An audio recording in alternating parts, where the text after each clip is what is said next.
নমস্কাৰ আপোনালোকে চাবলৈ আৰম্ভ কৰিছে নিউজ নাও আৰু মই অনুপম বৰা যোৰহাটৰ ক্লাব ৰোডত পথ দুৰ্ঘটনাত থিতাতে নিহত এগৰাকী পথচাৰী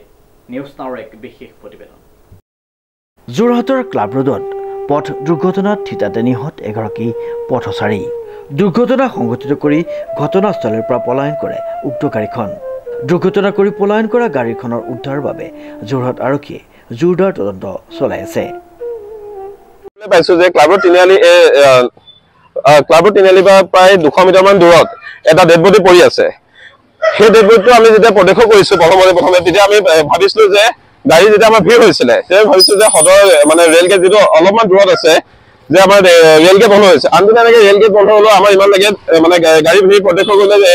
পোৱা যায় কিন্তু আজি আমি যেতিয়া ভিৰ অকমান বেছি দেৰিলৈকে যে দেখিছো আমি বাহিৰলৈ ওলাই আহি চাবলৈ দেখিছো যে এটা ইয়াত ডেড বডি স্পট ডেড হৈ পেলাই পৰি আছে এটা মেইন কথাটো হল যে ওচৰতে উইস্কিজ নামৰ এখন স্কুল আছে কিন্তু এই